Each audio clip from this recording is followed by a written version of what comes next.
Assalamualaikum warahmatullahi wabarakatuh.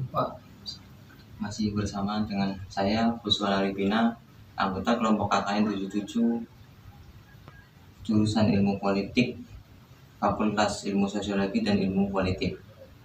Dan di samping saya ada narasumber seorang tokoh agama, pendiri Jamiah Rindu Rasul, yaitu bersama Bapak Ustadz Abdul Muhid. Assalamualaikum Pak. Waalaikumsalam. Bagaimana kabarnya Pak? Alhamdulillah. Kesibukan untuk hari-hari selama pandemi apa Pak? Ya, mengajar dan sebagainya. Tapi online apa enggak? Secara langsung. Bertatap muka. Boleh perkenalan dulu Pak, biar lebih teman-teman lebih akrab. Ya, Assalamualaikum warahmatullahi wabarakatuh. Perkenalkan, nama saya Abdul Muhid sebagai pembimbing dari pemuda-pemudi Desa Tugu, khususnya Dukuh Dempet. Cukup sekian atas perkenalannya. Saat ini kita akan membahas tentang implementasi nilai-nilai dakwah Wali Songo dalam pendidikan generasi milenial. Jadi saya ingin belajar, bahkan teman-teman barangkali ada yang belum tahu apa itu Wali Songo dan sejarahnya. Kebanyakan generasi milenial itu lupa dengan sejarah Pak. Iya. Jadi boleh memperdalam apa itu Wali Songo dan serta sejarahnya agar kita lebih paham tentang sejarah tersebut. Dari awal kita baca bismillah sebelum kita mempelajari atau mengulas tentang Wali Songo. Bismillahirrahmanirrahim. Alhamdulillahirabbil alamin. Sholawat salam aturaken Nabi Agung Muhammad sallallahu alaihi wasallam. Para pemirsa, khususipun host yang ganteng yang saya hormati, kita akan membahas tentang Wali Songo. Apa kata dari Wali Songo? Kita garis bawahi wali. Disebutkan dalam Al-Quran, Ala inna awliya ala khawfun alaihim wa la hum yahzanun alladzina amanu wa kanu yattaqun. Ketahuilah, sesungguhnya wali Allah itu tidak takut, tidak merasa takut, dan tidak merasa kecil hati, bersedih dalam hati. Karena apa? Alladzina amanu wa kanu yattaqun. Dia selalu memegang teguh dengan keimanannya terhadap Allah Subhanahu wa taala. Sampai dia dikatakan wali, yaitu sebagai hamba yang dicintai Allah, yang diistijabahi apa yang jadi permintaannya. Dari kata lain, takwa meliputi apa yang jadi perintah dilakukan, apa yang jadi larangan ditinggalkan. Itu namanya wali Allah. Nah, seterusnya dalam ajaran Islam ada wali yang dinamakan Wali Songo. Wali Songo sebanyak wali di Pulau Jawa banyak. Cuma yang terkenal atau tersohor itu Wali Songo. Dari mulai wali bernama di Demak terutama Raden Said. Itu Raden Said setelah Wali Songo apa sebelum Wali Songo? Sebelum Wali Songo itu termasuk Raden.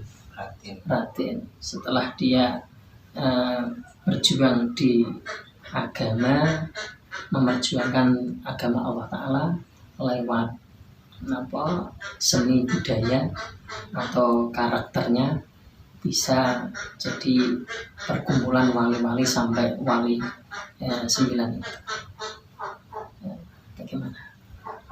Selanjutnya itu kita kan punya budaya selamatan Pak, kayak 7 hari pasca meninggal seseorang telah meninggal, dan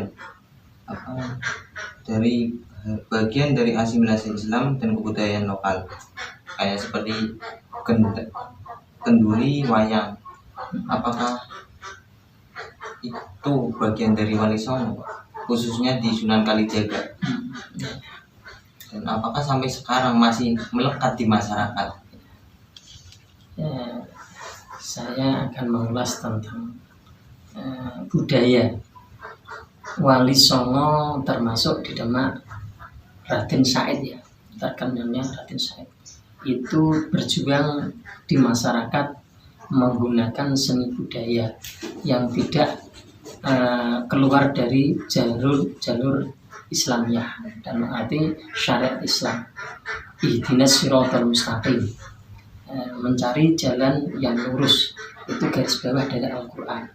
Ya, seperti kemampuannya sebagai surungan Raden Said, ya, itu bisa melekat di dalam masyarakat menggunakan seni-seni seperti gamelan, wayangan. Ya, ini terjalin sampai ada orang mati 7 hari, 40 hari, 100 itu dari para ulama. Sebelum para aulia meninggal, itu diteruskan pada para ulama atau kiai. Karena dari kata lain, al ulama'u warasatul anbiya. Seperti itu sudah melekat sebagai budaya. Yang penting kita menjalankan apa yang jadi budaya yang tidak melenceng dari agama Islam atau syariat Islam, itu diperbolehkan, termasuk sunnah Rasul. Kalau ulama warasatul anbiya. Apa yang menjadi karakteristik budaya dakwah Wali Songo yang membuat kesuksesan Islam di tanah Nusantara, khususnya di tanah Jawa? Nah, ini dari wali-wali itu merembuk dan bermusyawarah jadi satu, dari Cirebon, dari Tuban, dari beberapa daerah-daerah termasuk di Pulau Jawa. Itu ada wali 9, termasuk Sunan Raden Said. Ada Sunan yang paling terkesan itu Sunan Gunung Jati, itu dari Mesir.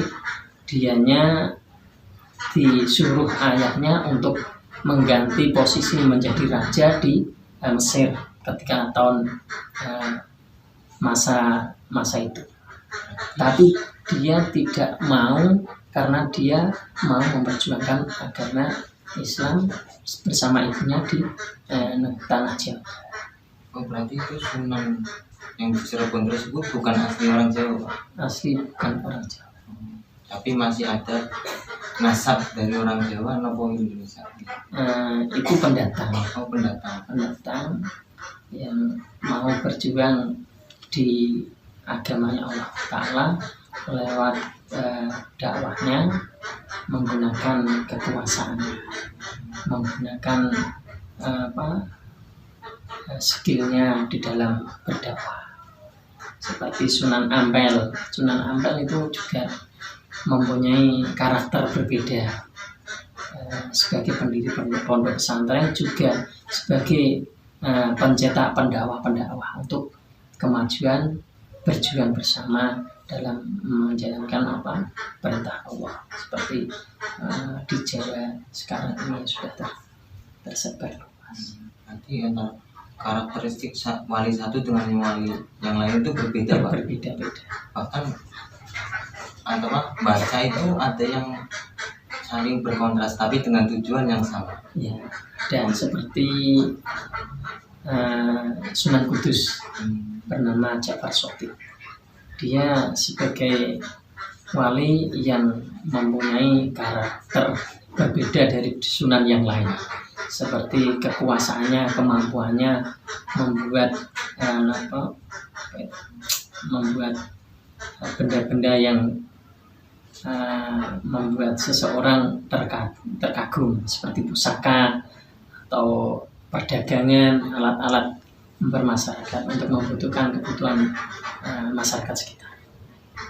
Ada yang lain, wali-wali lainnya ya juga mempunyai karakter. Perihal toleransi, Pak. Ini menjadi penting tentang besar karena akses kemajuan pendidikan melalui media massa, yang mana justru banyak menyebar paham kebencian tidak sesuai dengan nilai-nilai dakwah Wali Songo itu sendiri yang bisa toleran, akomodatif terhadap kebudayaan lokal.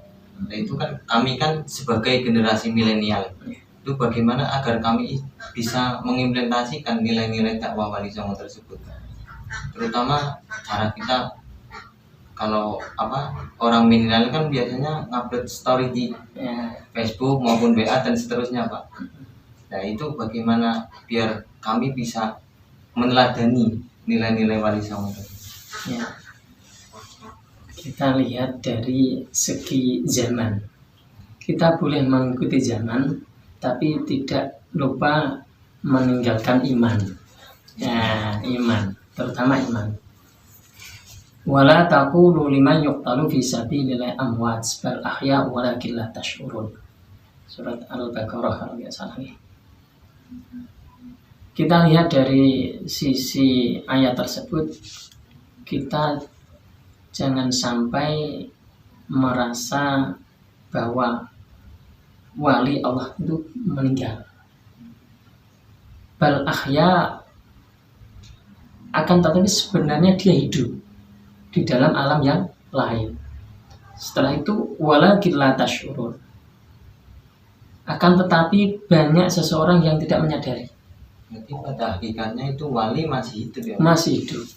Nah, kelanjutannya kita harus meminta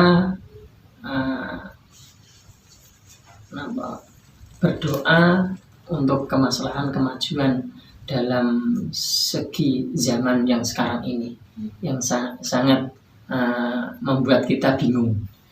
Harusnya kita teladani seperti ziarah dalam kubur para wali, itu bisa menyebabkan kita bisa mengingat bagaimana perjuangan beliau untuk masa yang lalu sampai sekarang. Masih banyak kenangan-kenangan. Setelah itu kita bisa memberikan motivasi. Oh, di dalam zaman sekarang ini bagaimana kita bisa meneladani karakter-karakter beliau. Seperti walaupun zaman milenium seperti ini, seperti yang terpenting kita bisa bermanfaat untuk orang lain dalam segi kebaikan. Ini pertama. Berarti waktu di generasi Wali Songo juga ada budaya ziarah kubur. Ya, ada. Berarti ziarah kubur itu dari zaman dahulu ya? Dari zaman para nabi. Para nabi. Ketika Nabi Muhammad SAW melihat ada makam di situ, terdengar teriak-teriak. Kenapa orang tersebut berteriak? Sebab dia banyak dosa ketika masih hidupnya. Setelah itu Nabiullah Muhammad mengambil pelapah kurma, ditancapkan di atas kuburan. Setelah itu merasa tenang karena sampai pelapah kurma itu mengkering, masih bisa memberikan kemanfaat untuk si mayit, seperti minta ampunan. Apalagi sekarang, berarti kita ibad terhadap para syuhada, para nabi, termasuk Nabi Muhammad SAW. Tidak para wali, tapi sudah dahulu kala sudah ada. Bahkan sejak zaman Nabi juga sudah ada ziarah kubur. Tidak kan seperti sekarang membawa bunga, ya, ditaburkan. Nah, itu termasuk ibad karena kita sebagai umat Muhammad. Itu keterangan seperti itu. Dan zaman sekarang jangan sampai kita keluar dari keadaan, harus mengikut keadaan, tapi iman kita tetap sama seperti para dahulu. Walaupun Walaupun generasi keadaan, milenial, walaupun ya, ikut ke generasi kebarat-baratan, Ya. tapi harus iman kita tetap sama terhadap yang Maha Kuasa. Karena di dalam Quran disebutkan secara tidak langsung, hafidu ala sholati was sholatil wusta wa qumu lillahi qanitin. Hafidu, perihalalah ala sholati, pada sholat kami, di keadaan apapun, dimanapun, kita harus selalu menjaga apa yang menjadi perintah Allah. Garis bawahnya adalah keimanan dan ketakwaan. Zaman seperti apapun, walaupun ini tahun 2050, 2100, kita tetap masih ada melekat di iman, termasuk zaman sekarang. Keimanan tetap. Waktu zaman Wali Songo kan antara agama Hindu dengan Islam, Ya. kan itu sangat berdampingan. Nah, itu gimana cara kita menanggapi untuk keadaan sekarang? Maksudnya dalam arti bertoleransi sesama, beda beragama. Ini biar kita jalan bersamaan, walaupun beda agama, tapi kita tidak saling membenci. Gitu. Ya. Dalam Al-Quran disebutkan, fadhkuruni adzkurkum washkuruni wala takfurun. Kita selalu mengingat apa yang menjadi kodrat Allah Ta'ala. Pasti Allah Ta'ala ingat terhadap kita, dan syukur atas nikmat, dan tidak kufur atas nikmat Allah Ta'ala. Nah, itu garis bawah kesimpulan dari segala hal. Jadi kita tidak membeda-bedakan antara yang jelek atau yang buruk. Seperti zaman sekarang kan banyak toh Islam bermacam-macam, terus agama bermacam-macam, tapi bisa jadi satu, itu luar biasa. Karena kita berpegang teguh kepada Presiden pertama yang menciptakan satu Pancasila, ketuhanan yang Maha Esa, mendahulukan Allah Ta'ala pertama kali, ketuhanan manusia, dua kemanusiaan yang adil dan beradab. Ini luar biasa. Soekarno orang yang hebat, bisa menjadikan sebagai Pancasila itu untuk keadaan Indonesia yang sangat luas, berbeda agama, berbeda budaya, tapi kok bisa satu. Kemanusiaan yang adil dan beradab itu. Yang ketiga, persatuan Indonesia. Luar biasa. Tidak memandang itu siapapun,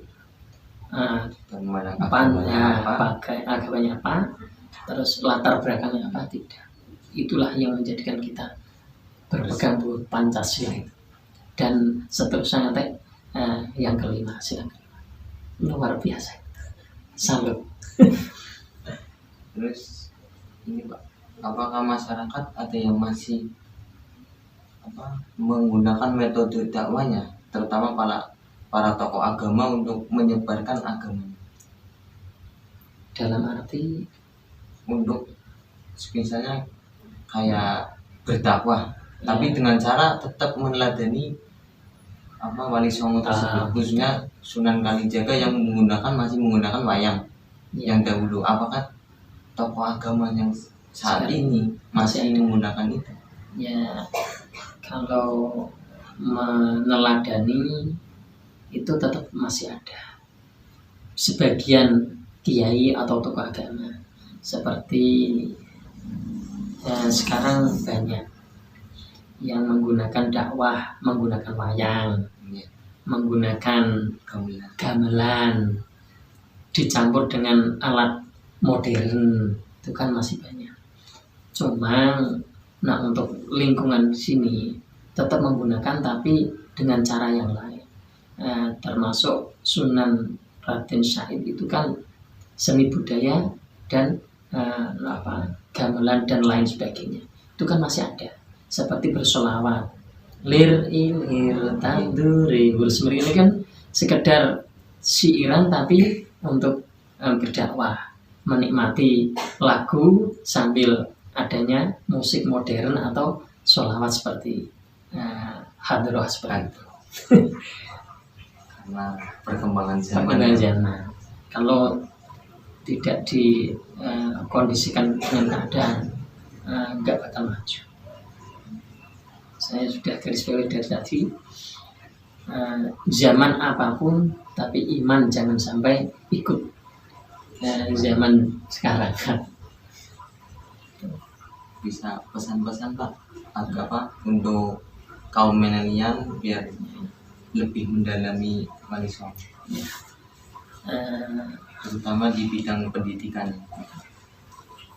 Ya, untuk teman-teman semuanya saya pesan dimanapun berada, kita tetap satu dalam lingkaran keimanan dan ketakwaan.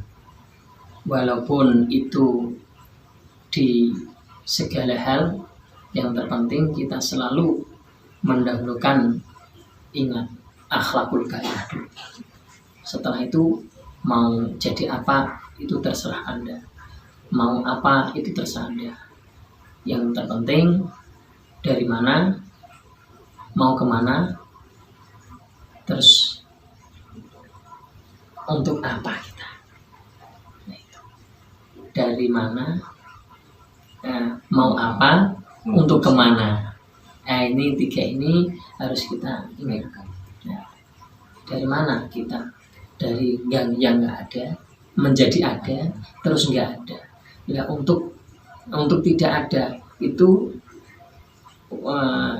untuk selamanya. Nah, selama kita ada harus mempunyai ahsanu amalah, mempunyai amalan yang baik. Karena di dalam ayat Quran alladzi khalaqal mauta wal hayata liyabluwakum ayyukum ahsanu amala. Nah, itu garis bawah walanabluwannakum. Kita hidup mati itu dicoba atau diuji yang Maha Kuasa. Yang terpenting untuk amal kedepannya, untuk